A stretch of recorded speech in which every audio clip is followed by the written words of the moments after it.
এই হচ্ছে AGT Live 24/7। This is AGT Live 24/7।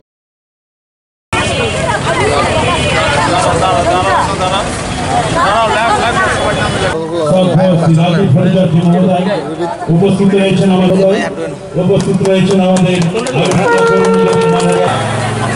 লাইনে দাঁড়িয়ে থাকবেন। আমাদের মঞ্চের উৎসব তো আমাদের বাঙালির সর্বশ্রেষ্ঠ পূজা। ত্রিপুরাতে জাতি সবারই পুজো। তো তৃতীয়ার থেকে উদ্বোধন শুরু হয়েছে, চতুর্থীতে করলাম, আজকে পঞ্চমী।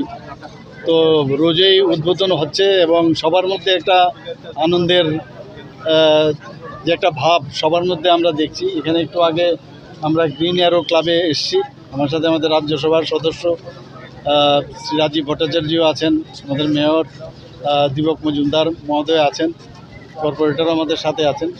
তো আমরা যেখানে যাচ্ছি সব জায়গার মধ্যে মানুষের মধ্যে একটা আনন্দের পরিবেশ আছে। কিন্তু মাঝে মাঝে দেখি অনেকে চেষ্টা করে যে আমাদের আনন্দ যাতে না থাকে তার চেষ্টা চালাচ্ছে। আমি সবাইকে বলবো সবাই যেন সতর্ক থাকে। কোনো অবস্থায় এই আমাদের একটা পরম্পরা, ত্রিপুরা বহুদিন ধরে এত সুন্দরভাবে আমরা পূজা সম্পন্ন করছি। আশা করি সুন্দরভাবে এই দিনগুলো ভালোভাবে কাটুক, আমি সমস্ত ত্রিপুরাবাসীর কাছে সেটাই আবেদন রাখি। স্যার চতুর্থীতেও এ ধরনের প্রশ্ন করতে বাধ্য হচ্ছি। কদমতলার ঘটনা নিয়ে কি বলবেন?